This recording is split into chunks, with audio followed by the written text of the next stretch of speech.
Mark Thiessen, Fox News contributor and former speechwriter for President George W. Bush, also a Washington Post columnist, joins me now. Mark, great to see you. Okay, first of all, let's just talk about how unpopular this president is. He's apparently the most unpopular president in a history basically dating back to World War II. But he thinks that he's going to somehow win a popularity contest when it comes to the next election. Yeah, you know, that's the 538 average of polls, goes back all the way back to Harry Truman, which is the modern polling era. And there's not a single president who's more unpopular than Joe Biden. You used to have to say, except for Jimmy Carter, but guess what? He's 11 points less popular at this point in his presidency than Jimmy Carter was when he was going into re-election with campaign against Ronald Reagan. So this is deeply unpopular. And the problem is also that his base is collapsing. His base is abandoning him. He won young voters overwhelmingly, but now Trump has a lead with young voters. He won Hispanics overwhelmingly. Now Trump is making gains with Hispanics. African-American voters. Trump won 8% of African-Americans in 2020. Right now, he's winning 22% of African-Americans in key swing states. And the other thing is Arab voters. He needs to overwhelmingly win Arab voters in Michigan in order to win that swing state. And they're rebelling against him over his support for Israel. So he's losing ground with them. So his base is falling apart. He's the most unpopular president we've ever had. And yet, Donald Trump is only beating him in the Wall Street Journal poll by 4 points, which is within the margin of error. Yeah, and according to one poll, 67% of Democrats want somebody else to be on the party's nominee. That does not look good when your own party doesn't support you. The president, meantime, gave one of his final and rare interviews of 2023 with comedian Conan O'Brien. They discussed some pretty serious topics, but wasn't exactly hard-hitting. They had time to get in some jokes about Trump, comparing him to a villain in Harry Potter. Let's watch. MAGA Republicans, they've kind of flipped the script, and they're saying, well, we can let Ukraine go. It's not really in our interest, and I don't understand it. It's confusing to me. Say, the other guy says, if we can work with Putin, he's smart. The other guy, I like that he's the other guy. He's like Voldemort now. His name shall not be mentioned. Well, good point. Yeah. I plead guilty. Okay. Biden has held the significantly less, that was so awkward, significantly less interviews compared to Trump, as you know. So far in his presidency, Biden has held 74 interviews compared to Trump, who held 273 at the same time in his presidency. Well, White House Press Secretary Karine Jean-Pierre defending the president's decision to skip his year-end press conference. Watch.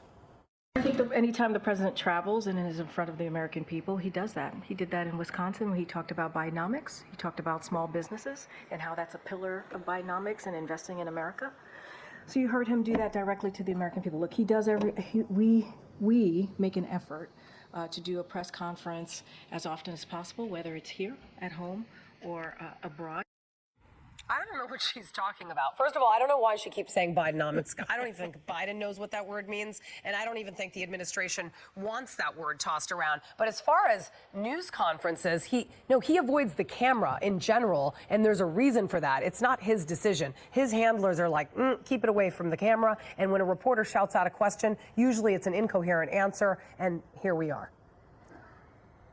Well, first of all, with Bidenomics, they're trying to embrace Reaganomics, which was a term that the left came up with to criticize Ronald Reagan, and he embraced it. The problem was when Ronald Reagan was president, it was morning in America again. It's not morning in America today. So embracing Bidenomics, our Fox News poll shows 14% of Americans think Biden's economic policies improve their lives. So go ahead, embrace Biden economics. That's a really brilliant, Bidenomics. That's a great strategy.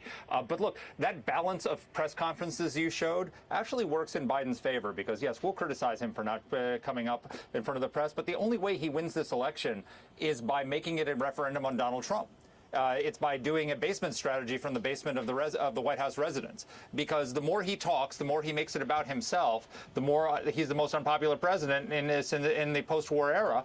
It's not going to help him. He wants to make it a referendum on Donald Trump, and Donald Trump will cooperate with that because Donald Trump likes to be the center of attention. So that's their winning strategy. That's how they think they pulled this out. Don't focus on me. Don't focus on the fact that everything you're paying for is more expensive, that our economic policies have made your life worse. Focus on that guy. Because Nothing to see here. That guy could be president. That's exactly.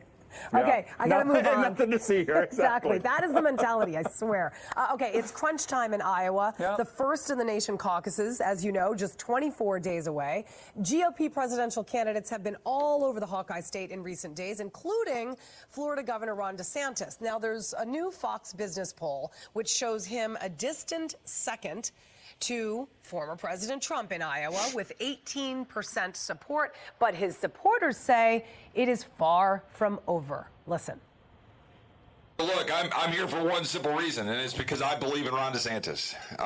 It's why I'm here in Iowa. I'm here supporting Governor DeSantis for president. I know when he gets in that office, we're going to have leadership on the border. We need somebody that's focused, somebody that's disciplined, somebody that has a record of getting things done. It is a different time. It's time for a leader that can serve 8 years, not just 4.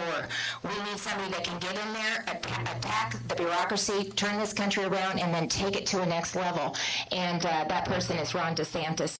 Meanwhile, a new poll out of New Hampshire shows the race tightening there with the primary about just a month away. Nikki Haley now trailing former President Donald Trump by just 14 points. We have to weigh in, his hearings right now and the fact that Colorado has just decided to take him off the primary, and now we got to wait for the Supreme Court to make the ultimate decision. He hasn't been convicted of insurrectionist yet, but at that same token, it seems that it's actually empowering his base. Oh, 100%. I mean, that's why he's in the lead that he is in. But look, I mean, the interesting thing about that Iowa poll is that Nikki Haley's within 2 points of Ron DeSantis, who put all of his eggs in the Iowa basket. So really, the Iowa caucuses, it's about who comes in second, right, and who's going to come out of there with some momentum going into New Hampshire. So if he comes in third, he's finished. And then Nikki Haley's got 30%. If Chris Christie got out of the race and her vote and his voters went over there, it would be a 42-44 race between her and Trump in New Hampshire. So that would make it competitive. Right. So Chris Christie's got to get out.